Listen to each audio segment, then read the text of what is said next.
Hello everyone. आज हम class 8 का story the flying machine start करेंगे।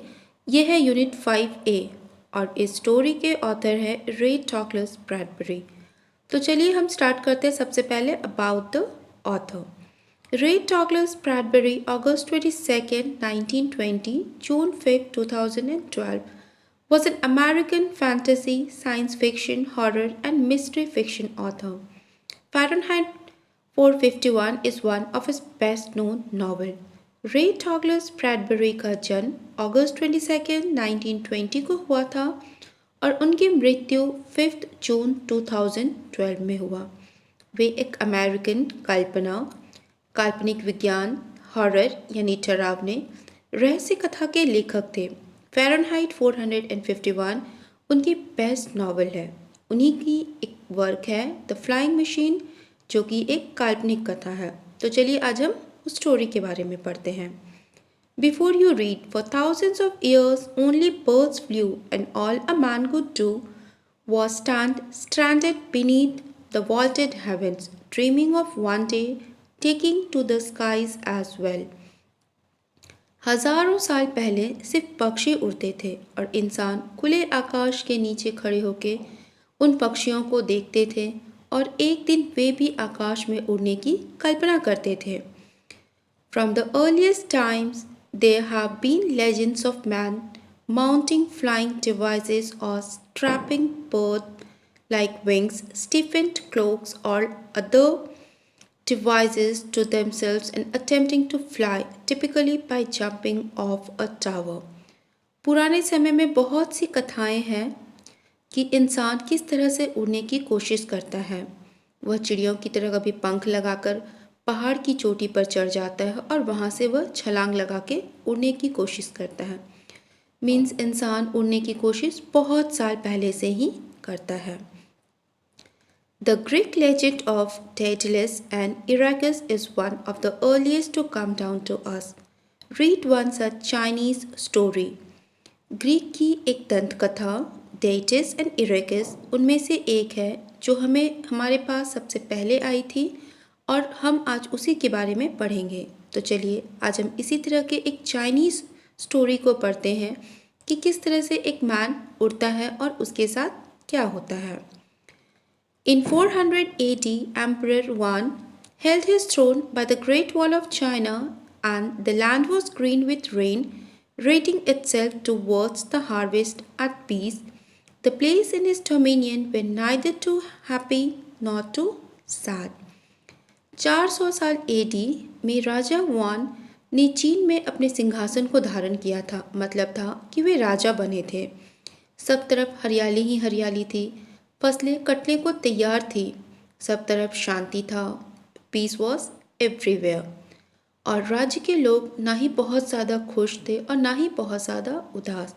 सभी अपने अपने काम में बिजी रहते थे।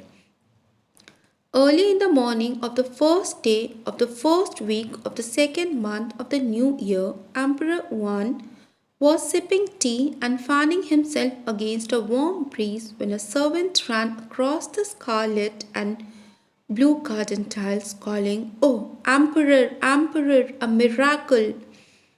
नए साल के सेकेंड मंथ यानी फरवरी के फर्स्ट वीक यानी कि पहले हफ्ता में एक सुबह में राजा वान चाय पी रहे थे और खुद को पंखा झल रहे थे।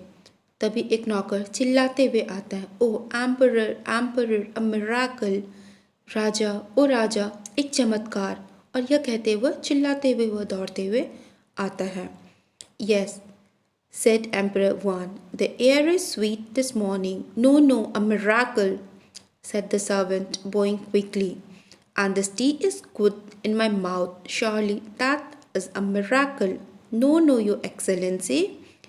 एम्परर वन कहते हैं कि हाँ, आज की जो हवा है वो बहुत ही स्वीट है। नौकर तुरंत झुक के उन्हें प्रणाम करता है और कहता है, नहीं नहीं महाराज, एक चमत्कार। राजा फिर कहते हैं कि मेरे मुंह में जो चाय है वो बहुत ही अच्छा है। श्योरली ये एक चमत्कार ही तो है।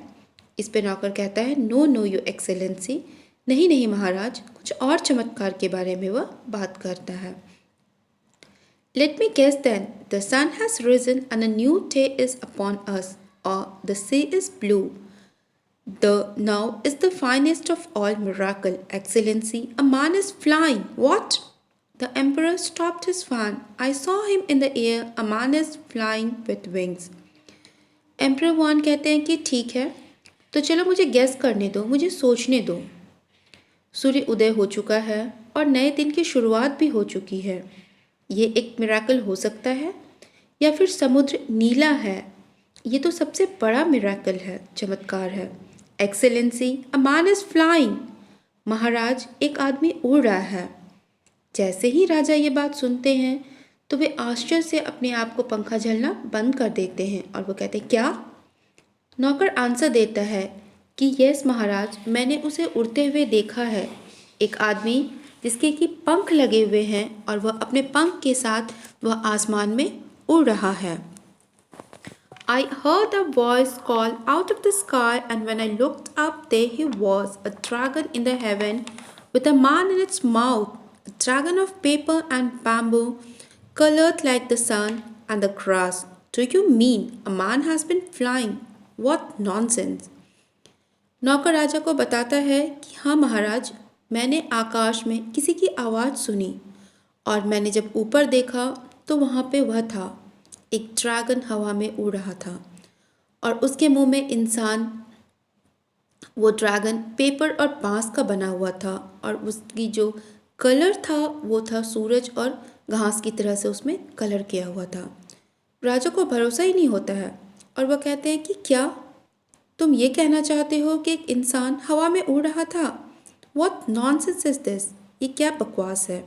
लेकिन राजा किसी भी तरह से इस बात को मानने को तैयार नहीं था। It is early, said the emperor, and you must have awakened from a dream. It is early, but I have seen what I have seen. Come, and you will see it too. Sit down with me here, said the emperor. Drink some tea. It must be a strange thing, if it is true, to see a man fly. तो राजा अपने नौकर से कहते हैं कि सुबह का time है और तुम अभी अभी सपने से उठे हो, शायद तुमने कोई सपना देखा है। नौकर आंसर देता है कि हाँ, सुबह का टाइम तो है और मैंने सपना भी देखा, लेकिन मैंने जो देखा सो देखा है। आइए मैं आपको वो दिखाता हूँ। अगर आपको भरोसा नहीं है तो आप मेरे साथ चल सकते हैं। तो राजा कहते हैं कि ठीक है, मेरे साथ बैठो और चाय पियो। ये बहुत ही स्ट्रेंज, अजीब सा बात होगा कि एक आदमी उड़ रहा है। तो चलो तुम पहले चाय पी लो, उसके बाद हम फिर चलेंगे। You must have time to think of it, even as I must have time to prepare myself for the sight. They drank tea. Please, said the servant at last, or he will be gone. The emperor rose thoughtfully. Now you may show me what you have seen. तो राजा कहते हैं कि तुम बैठ के चाय पियो, तुम्हारे पास सोचने के लिए टाइम होगा और मुझे भी अपने आप को उस दृश्य के लिए तैयार करना होगा। और दोनों बैठ के चाय पी लेते हैं। फिर नौकर कहता है कि प्लीज़ महाराज चलिए जल्दी से, नहीं तो वह चला जाएगा। राजा कुछ सोचते हुए उठते हैं और वह कहते हैं कि ठीक है, चलो, तुम जो भी दिखाना चाहते हो अब मुझे दिखा सकते हो। They walked into a garden, crossed the meadow of grass, over a small bridge, through the grove of trees and up a tiny hill. There, said the servant. The emperor looked into the sky, and in the sky, laughing so high that you could hardly hear him laugh, was a man.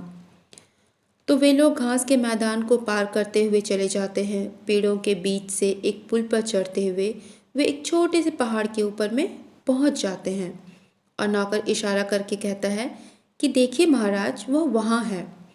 राजा आसमान की तरफ देखते हैं तो वहाँ आकाश में एक इंसान इतनी जोर से हंस रहा था मानो शायद ही कोई इंसान इस तरह का हंसता होगा।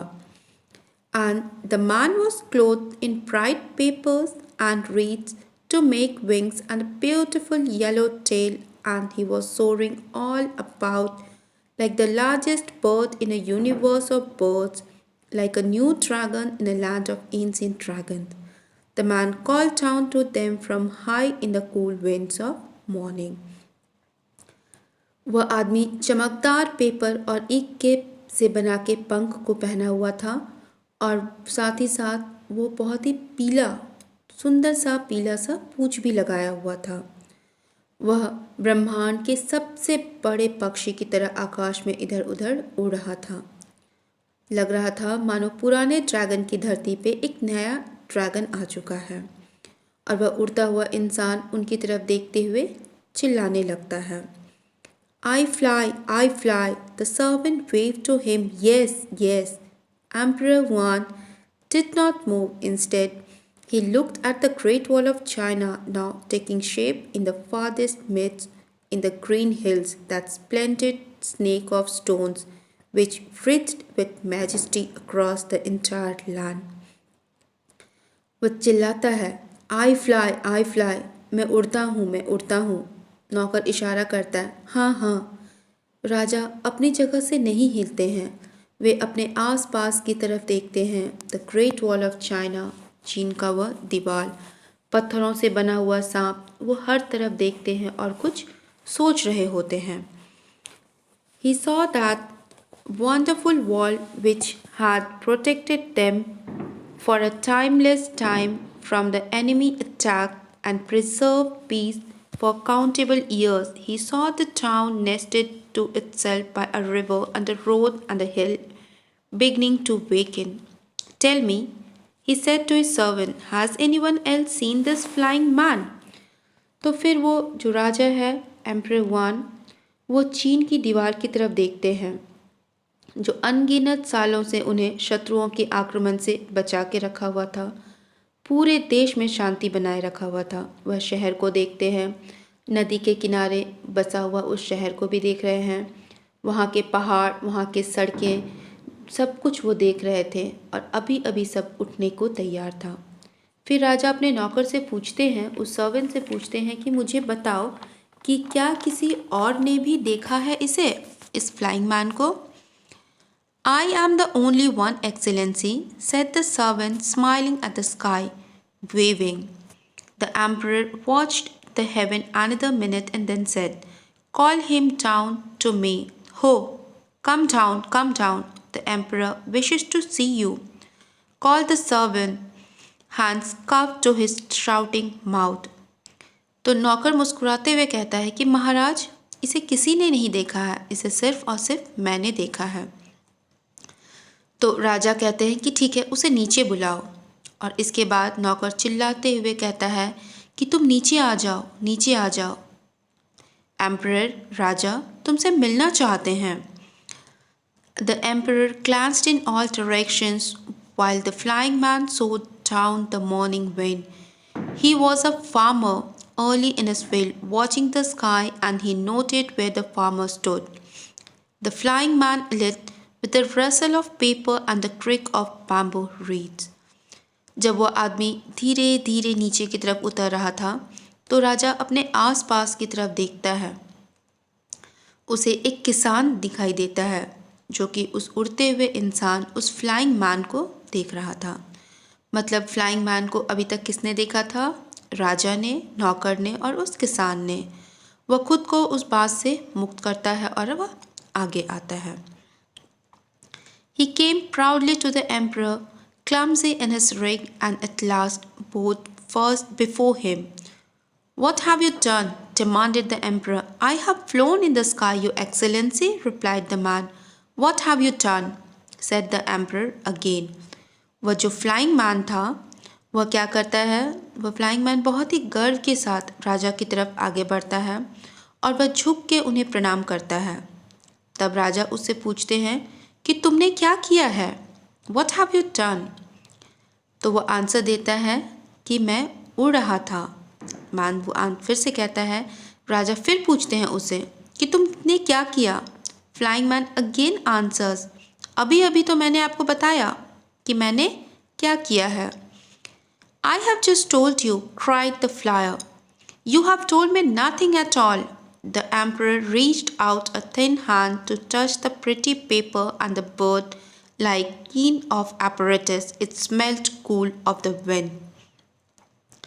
तो राजा आगे बढ़ते हैं और वो फिर पूछते हैं कि तुमने क्या किया? आंसर दे मिलता है कि मैंने अभी अभी तो आपको बताया। तो राजा चिल्लाते हुए कहते हैं कि तुमने मुझे अभी तक कुछ भी नहीं बताया है। राजा आगे बढ़ के उस पेपर्स को देखता है और फिर वो कहता है कि तुमने मुझे अभी तक कुछ भी नहीं बताया है, तो मुझे बताओ कि व्हाट हैव यू डन। तो स्टूडेंट्स, ये था स्टोरी का फर्स्ट पार्ट। इसमें हम क्या पढ़ चुके हैं कि एक आदमी था जो कि हवा में उड़ रहा था और सर्वेंट ने, नौकर ने राजा एम्परर युआन को उसके बारे में बताया था। इसके बाद का जो स्टोरी होगा, नेक्स्ट पार्ट, वो हम अपने नेक्स्ट वीडियो में पढ़ेंगे। आई होप आपको समझ में आया होगा। Thank you.